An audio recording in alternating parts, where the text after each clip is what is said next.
Hey guys, and welcome to the panel show for the 2017 Zone Laser Tag Australasian Championships held in Adelaide, South Australia. As usual, I'm joined by two rotating panel member guests. Today, we're lucky enough to have Kieran from Adelaide Apex and Matt from Werribee One Up. Thanks for being with me today. Yeah, no worries at all. Yeah, not a problem. Today, we saw the end of the round one of Lord of the Rings. Very, very interesting event. Official results aren't announced yet. However, the panel team today has been monitoring it closely. We've put up a live stream, which you'll be able to find the details of in the description below. And we have a few picks of our own of people who we think have definitely gone through. So to clarify, the round one is over, but we're not sure about the 36 players who will be progressing to round two just yet. However, we have a bit of an idea. So Kieran is going to take that away for us. During round one of Lord of the Rings, there were two separate pools. Basically, they were spread out with the training sessions. So a lot of the higher end teams end up training together, trying to get used to each other's play styles and stuff in the maze, which usually ends up with a top heavy pooling system. So Pool A kind of had a lot of easier teams in it, while the Pool B had lots of the champion players from the past competing against each other. Yeah, I think that Pool B, the one we all played in, had everyone who's won the event before in one pool. Yeah, and yeah, a significant amount of people that have come second and third as well. So it wasn't just champions. Like there was heaps of players that are considered the best at Lord of the Rings in Australia that were in that pool. So it was definitely significantly harder than what Pool A was. Yeah, for sure. I think it was aptly named the Pool of Death. So either way, the panel members had a look at the results from Pool A. Unfortunately, none of us were there to see them, but we monitored the results of them, and then while we were playing our games, we also kept an eye on the players in our pool. And although the results haven't officially been announced, we've put together a list of about 10 or 11 players who we think are a sure thing to go through. There are heaps of good fringe players, but we're not willing to commit to saying that they'll make it because we don't know. So that list includes Gustus and Wazza from ACT, Orcry, Bakura, Dark Passion, Buggen, Guinea and Ibo on the panel, Spitfire, and Dot from the US. Yeah, Spitfire, I didn't actually get to play him in my rounds, but he was absolutely amazing. Like, especially coming from a player whose background doesn't really consist of Helios, like hasn't played a Helios Nationals in the past couple of years and is now coming in and just has the timing so down. It's incredible to see, and I think he could potentially go all the way in this event and be a new player that could make finals for sure. I tell you, I was lucky enough to not have to match up with Spitty, but I watched a few of his games, and he's an absolute workhorse, and he received several terminations in games which didn't even cost him the victory. He was receiving terminations but winning by more than 3 or 4 tags, which in a Helios Lord of the Rings match is a massive margin. Yeah, absolutely. Yeah, I did verse him in my last game actually, and he did give me a run for my money. He ended up copping a term at the end, but was still about 4 or 5 tags off second place where I came. Yeah. Your Adelaide player Bakura looked pretty good. He was of the 6 games, my game against him was the only one that I dropped. I got 5 firsts and a third, and Bakura definitely put me in my place there. So I'm actually a bit more worried about him in the arena than I was coming into the Nationals. Like, he's obviously a very good player, but personally he showed me that he's capable of more than I'd given him credit for. Yeah. Just those tag skills. Yeah. Unreal timing.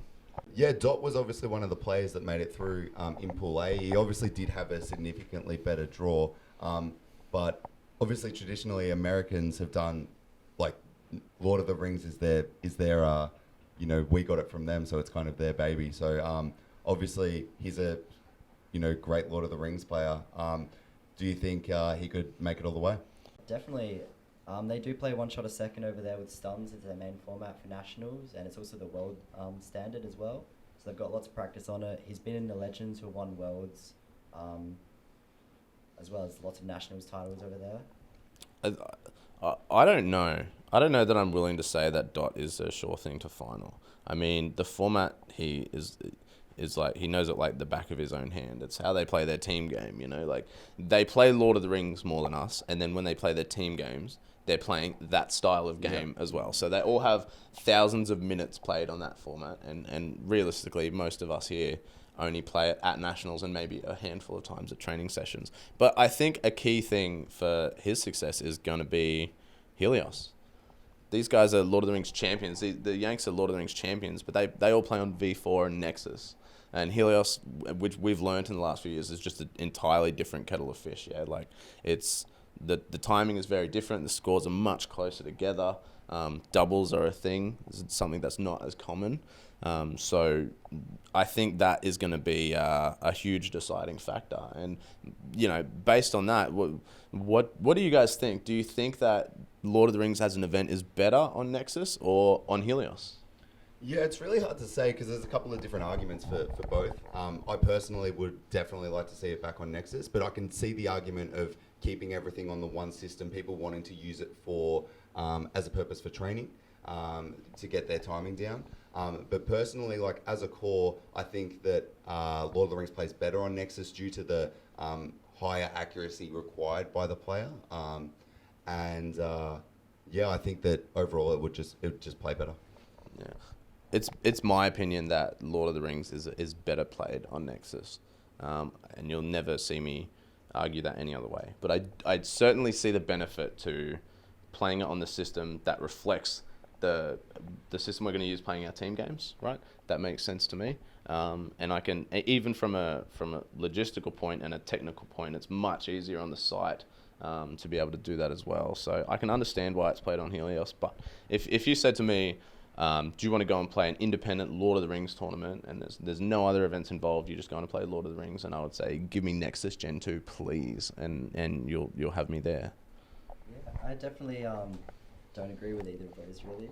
I'm all for Helios. It's definitely more forgiving, so there's a lot more doubles, as you said, but I think it takes a lot more to master, so the outer bounds of like getting higher and pushing yourself higher, you got to do a lot more work in dodging and things like that.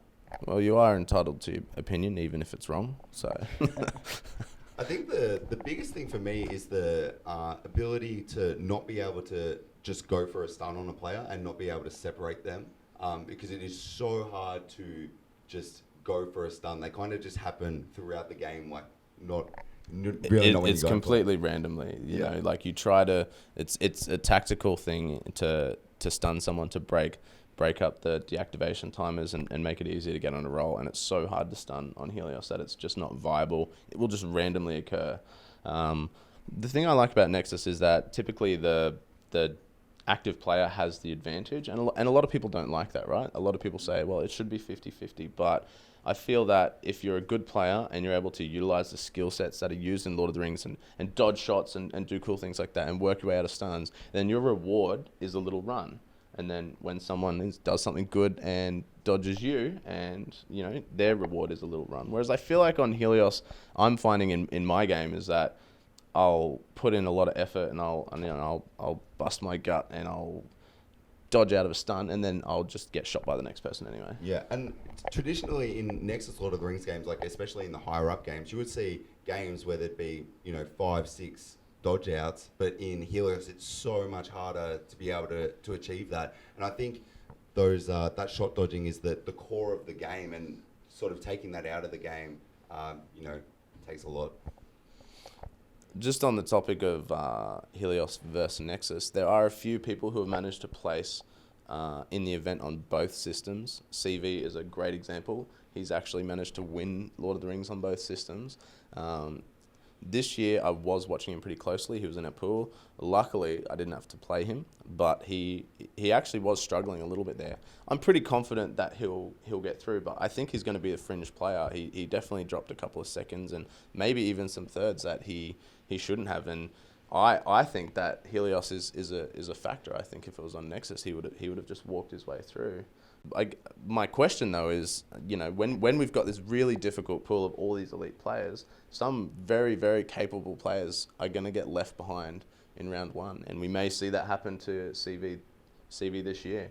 Someone who you would almost bet money on to final, and because of that, do you think that we could explore the option of maybe having a system where if you place in a grand final or even possibly a round 3, that at a following nationals you get a bye in round 1 and you meet the people who work their way through round 1 in round 2. Yeah, I definitely think it's something to look at. I definitely hate to see CV drop out. Like, I definitely think he's arguably one of the top players in this. And especially when you look at Pool A and some of the players that are going to get through, and I definitely take CV is one of the top players over, a majority of those players that will go through. So, it's something that's used by a lot of other sports that, the participants get automatically advanced if they've done well previous years, or, some sort of seeding system. There's definitely a bunch of different ways that it could be looked at. It's a bit of a controversial topic, because just because someone places in round 3 or a grand final one year doesn't even necessarily mean that they're going to attend the competition. So how many people do you let through? Obviously, there's a lot of things to work out, but it's something that we have seen, as Matt said, in other sports. There are several soccer leagues in the world that have that sort of bye for teams that do well, and it's something that we can compare ourselves to a little bit more. It's something that you see a lot in esports. League of Legends, professional circuits have a similar sort of seeding system where high quality teams are able to skip by in early rounds of competitions and things like that. That is all the time we have for today. I want to thank these two fantastic gentlemen for joining me. But before we go, I would love to wrap up by getting you guys to pick your Lord of the Rings finalists. No particular order, but I want to know the 3 that you would put money on to be there. I think I'm going to have to put Spitty in. I think his poor performance was exceptional. I think CV, although his poor performance wasn't as great, I think he's proved in previous years that he's definitely one of the best. And just going to chuck you in there because it seems like a good idea. Thanks, me. Definitely Spitty. Spitty's a huge contender this year. Just playing against him, that was insane. I reckon Dot's going to make it. As we said before, that's his format. He's playing it, thousands of hours at home. And I'm not really sure about a third. There's no real definite third. I guess we should go Ibo, though. Been there before, so definitely know how it works. Thanks, guys. I'm going to do my own. Mine's going to be a bit different. I'm going to say Margie. I played against him, and he's, unreal. Yeah, he's definitely an exceptional player. He's definitely got some good moves that are really good. Definitely Margie. I'm not putting Spitty in there. Yeah. Okay. He's dominated the early rounds, but I think it will change when he gets thrown in with a few really good players. Yeah. I will, however, I will put in Dot. I will. So who am I? Margie, Dot, and the third I'm going to give to Morrow. Yeah. He looked pretty good. I didn't play him, but I watched a few games. And we didn't mention him today, but those will be my 3. Anyway, that's a wrap. Thanks, guys. Tune in for the next episode where I'll have some more brilliant people to share their ideas with you. They will not be as good as us. Maybe.